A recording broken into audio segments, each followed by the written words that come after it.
Jelissa for Wild Orchid Crafts. Today I have for you a layered card tutorial, and now I'm showing you the Wild Orchid Craft products that I use for this project. What I have here is the large Ivory wild roses. They come in size 40 mm, and that's what I'm using here. The product code is QVR038, and you can see just how layered the petals are, which are really dimensional. What I have here now is the two-tone mixed color wild roses. I'm using the size 30 mm ones, and the product code is QVR040. The colors I'm using are the teal and cream roses, the light pink, and the dark pink two-tone roses. And the last one I have here is the Ivory Rosebuds. The product code is GST063, and I'm going to just use a couple of them to fill in my cluster and give it some direction and movement. What I'm doing now is taking my pattern paper and lining them up in the order of layering that I want, and I usually like to make them smaller by about half an inch so that I can see them bordered quite nicely on each side. So at the moment I am distressing the edges with a distressing tool. You can use scissors as well. A bigger pair would be more comfortable, but there are also other products available on the market that would allow you to do distressing a lot easier. And now I'm taking some distress ink and just with a sponge lightly go along the edges. This gives a lot of definition to your edge, and especially for layering where you have sometimes the color or the pattern melting into each other. This helps to make each layer distinct from the other.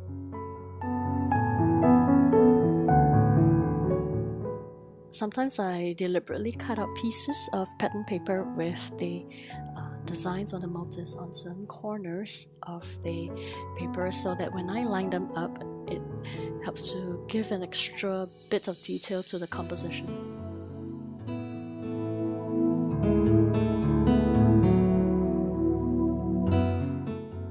What I'm doing now is taking a piece of chipboard and coloring it. I'm going to use this to add more dimension to my layers. And the important thing to remember is to prime your chipboards with gesso before you start painting on them, because you really don't want the paint to soak in and make it unworkable. And you can see here that I'm actually able to layer on the colors and make some places darker than the other, and this really gives a lot of dimension and movement on your chipboard itself.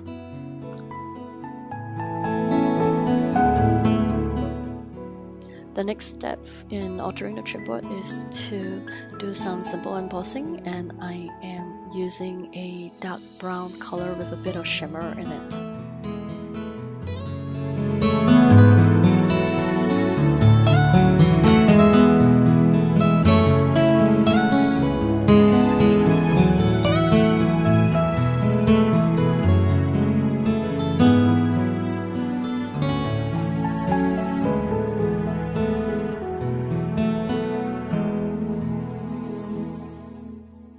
Now I'm finishing up with the altering of the chipboard by layering on 2 different shades of watercolors for more dimension.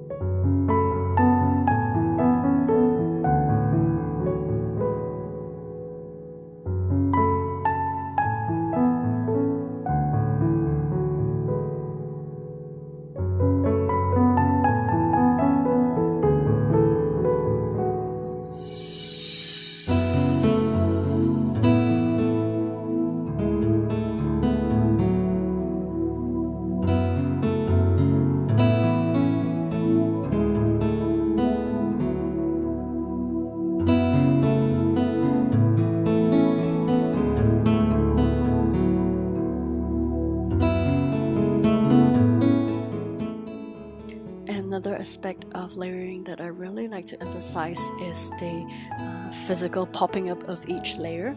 So that means instead of sticking down one sheet of paper directly onto the other, you actually use things to pop it up to make it more dimensional. So the one that I'm using here is a piece of corrugated cardboard from a parcel that I've received. I'm just cutting it into little pieces. Here you can also use foam dots or mounting tape, but I find that this generally a bit more pricey, and these come in different thickness, and I like to use the thin ones so that it's not too jarring, but you can tell that there's a separation, a physical separation between each layer.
Another material I like to use in my projects is cheesecloth. I get them from the bakers at a really good price for a whole batch of them. So distressing the cheesecloth and putting them underneath the flowers, it helps to make everything softer, because all you have here are papers.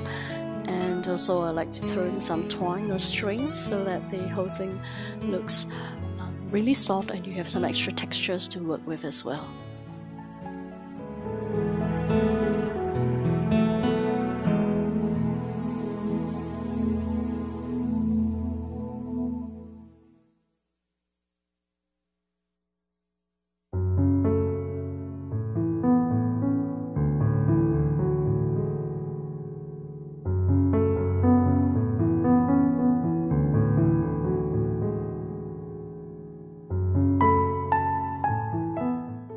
I like to think that this step next is one of the more fun things to do in a project, and that is to alter the flowers. So what I've got here is the distress ink, and I'm using a sponge to lift up the color from the ink pad and dabbing it lightly onto the edges of the petals. Using a very thin brush, I'm taking some water and allowing the color to bleed into the petals.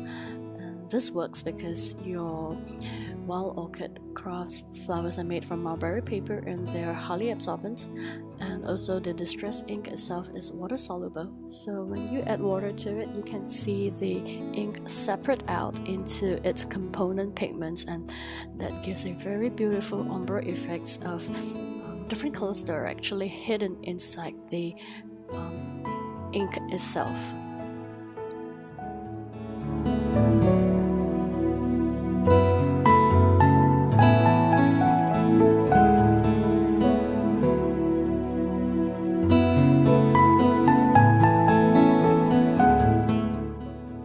And if you didn't catch what happened just now fast enough, here is the process again, but without any fast forwarding.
So flowers are usually one of the last things that I put onto the project, and I like to use gel medium to put them on because it takes a longer time to dry but has a stronger hold, and that allows me to move things around on my project if I don't really like how they look.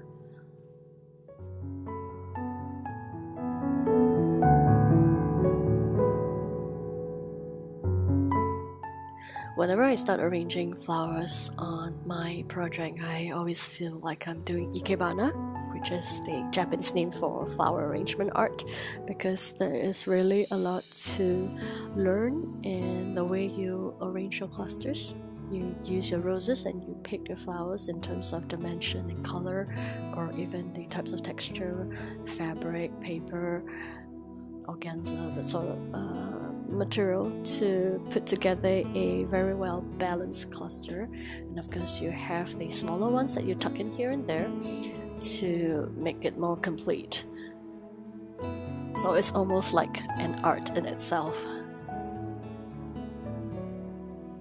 And the last thing I'm putting on here is my sentiment, which is a word of encouragement to the friend that I'm making this card for.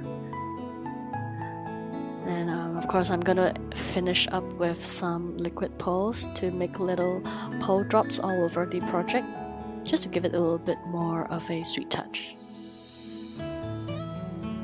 So this is all I have for you today. Thank you for joining me, and do remember to visit our blog and leave some comments there, and also visit the rest of the DT and be inspired by their works. That's all I have. Thank you. Goodbye.